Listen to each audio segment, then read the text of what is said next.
Well, I'd like to thank the organizers for allowing me to come up and talk about my work, but I want to acknowledge that there's quite a few labs here that actually do very similar work, because there's Andrew's lab, there's Laurie's lab, there's Jack Perrin's lab, Miriam's lab, and Ted Cummings' lab. So this is just a little bit of what I'm doing, but together we're really understanding a lot more about this disease. So we're really grateful that there's a lot of people doing this work right now. Just check out how it works. Okay, so we're all talking about sodium channels because these patients have mutations in the sodium channel. So before we do that, I thought I'd just tell you a little bit about what the sodium channel does. So the sodium channel is in the membrane, and it's really important for controlling the activity of neurons. Okay, so seizures happen because these neurons become overactive. So under normal conditions, when the cell is quiet, you can see that the channel is closed and the sodium ions don't come through.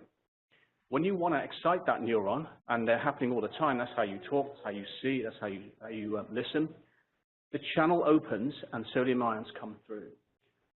Under normal conditions, the sodium ion then closes and sodium ions don't come through anymore. But we know that there are a number of mutations in the sodium channel that disrupts this normal process. So these are just some of the mutations that are out there. We know there's a lot more, and they're all over the place. But the gain-of-function mutations lead to the fact that basically the channel somehow doesn't inactivate properly. So what you get is a continuation of that sodium ion coming through. And if you look here, the red line shows you this persistent current that Andrew was talking about. And that's enough to drive these neurons to be continually active and therefore give you seizures. So we've been very fortunate that Miriam actually made a knock-in mouse model of Shay's mutation. Shay's mutation was right here. She made this mouse model, and the mouse has seizures, and the mouse also experiences SUDEP. And we're also very fortunate that Miriam was giving that mouse out to a lot of us so that we could actually continue working on this mouse. So a lot of folks out there are working on this mouse, and we're learning more and more about this disease because Miriam has made this mouse available to a lot of folks. So I'm going to tell you a little bit about what I've been doing over the last year with my team, and that's really trying to understand the mechanisms of the seizures in this mouse. And we've focused on one particular area, which is in the hippocampus. I know that Laurie's working in the cortex, and other folks are working on other areas, and eventually when we get all this information together, we'll have a better idea of what could be going on. So we looked at these mice at 3 weeks because we can have mice that have one copy of the gene, of the mutated gene, which is what the patients have, and we can also make mice that have 2 copies of the gene. And if you have 2 copies of the gene, the mice start seizing at 3 weeks old. If you have 1 copy, they don't seize for about 12 weeks, okay? So if you look at one of the litter mates, the wild-type mates, what you can see is if you excite this neuron and you continue to excite it, they start to have these spikes. And Andrew talked a little bit about these spikes, but that's telling you that the neuron is becoming hyperexcitable or excitable. So under normal conditions, you want these neurons to fire. That's how we speak, talk, and think.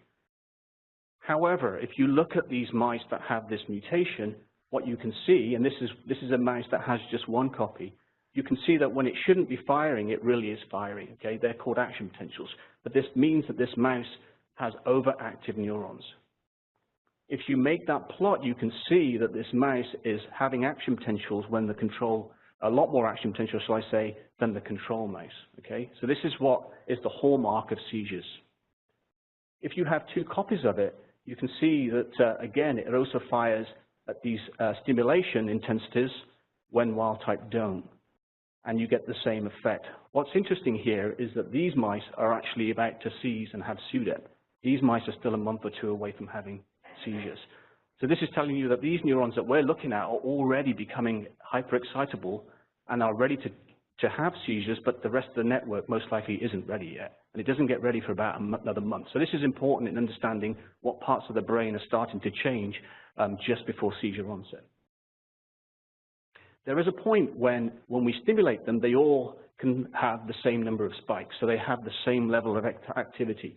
But if you look carefully, you can see that they go up and go down very quickly in wild type, but these seem to be slightly different. They look different. When you start to look at the very first spike in each of these, you can see that the control comes up and comes back down. That's normal. But the ones that have the mutated copy, either 1 or 2 copies, look very different. They're much wider. And this is important because this is now making these neurons continue to be more active.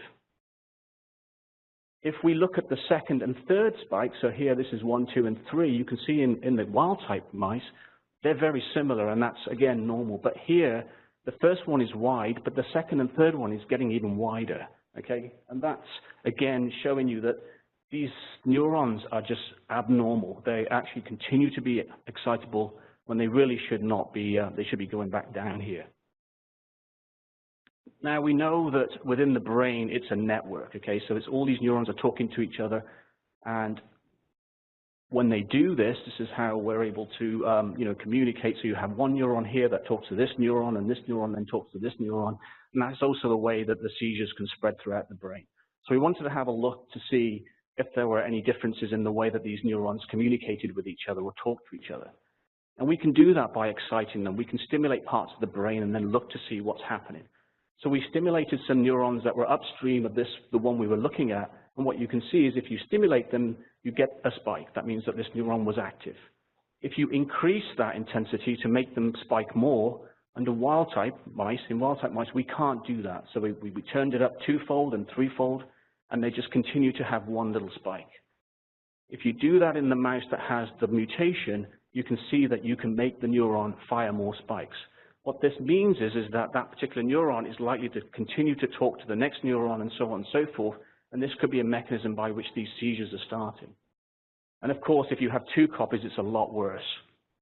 You get 3 spikes and 4 spikes. And if you look at the duration, so the time of this response, it's much wider here than it is here. These come back down to baseline, and these continue to be more active. And we saw Andrew's traces of sodium channel currents, and so we did similar recordings, and you can see in wild type, the channels open and then they inactivate. Remember I told you that one of the mechanisms is that this inactivation is impaired, and so you're left with what they call a persistent current. That's the current there in red. And if you look at these 3, you can see that they're very different. Look out here in wild type, there really isn't much of a difference between the top line and the bottom line, but here you can see this is wider, this is bigger. And that is really the persistent current. And this seems to be a common theme for a lot of the gain-of-function mutations. Many of them have this, what they call persistent non-inactivating current. So there's the black line is control, and the sort of channel should just be quiet now, which this black line is showing you. It's back to baseline.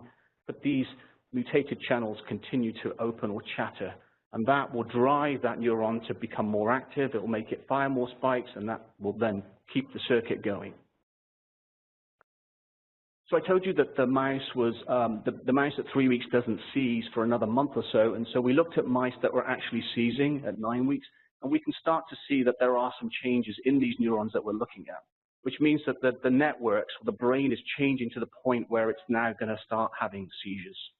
This is important because if we're going to start trying to mess around and try and correct this, we've got a time frame with these mice in which we can explore this idea. So the other thing that my lab is doing, because this mouse is so valuable, is to start looking at anticonvulsant drugs. And really it was the paper that came out a while ago that said that phenytoin was useful in these patients. In at least 4 patients, they found that they had this remarkable sensitivity to phenytoin. So Brian is my grad student. He's sitting at the back over there. And in collaboration with Miriam Meisler, we looked at the effects of phenytoin on an SCN8A mutation. That's 1327B.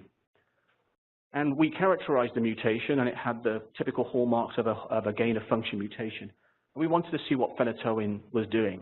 And I just want to point also that the Xenon folks have been doing a lot of this with their compounds and some of the anticonvulsant drugs, and they've done a very extensive study on the mutations. What we found was, if you look at phenytoin on wild-type channels, that's the normal channel, and the fact that that's smaller in the presence of phenytoin means that the channel is being blocked, which is what you want to do with an anticonvulsant. What you can see here is that the block is more. Okay, so this little peak here is much smaller than the blue line, which means that phenytoin under these conditions had a greater effect on this mutation than it did on the wild type. And this is not that surprising for people who understand the biophysical properties of the channel. These channels are behaving in a way that the anticonvulsant drugs are likely to block them more, because these drugs are what they call state-dependent blockers. So, but it's a nice study to show that perhaps with this mutation, phenytoin may be useful. And it turns out that in the study, there's 2 patients that had this mutation, and in one of the patients, I've got 1 minute. In one of the patients, phenytoin was useful. So I'm going to go through this very quickly. We're also looking in Miriam's mice to see what the effects of anticonvulsant drugs are, because I don't think we really know which drugs are effective and which ones are not. And we want to try Keppra because we think it's going to make it worse. But phenytoin works in these mice. Carbamazepam also works in these mice too. We're also working on 1.6 selective blockers too, and we're grateful to Xenon who are helping us with this. This is a collaborator of mine in Italy who's made a series of compounds. We have 3 that we think are 1.6 selective, and Xenon are helping us to screen some of these compounds. And we're going to look at future experiments is to actually start trying to knock down the channel. And we can do this in the mouse. We can get viruses that have all the nasty parts taken out, so we can then put in what they call shRNAs, which will start knocking down the channel. We can do this by injecting the virus into mice, into regions that we think are important. The green neurons are the neurons that are now infected with the virus. We can start to record, and if we do that under normal conditions, we can start making these spikes go down, which is what we want to do. We can look at some of the sodium channel currents and show that these currents are getting smaller, which is what we want to achieve. We also are trying to figure out where these seizures are starting in these mice because we don't know where to target. They probably start at different places all the time.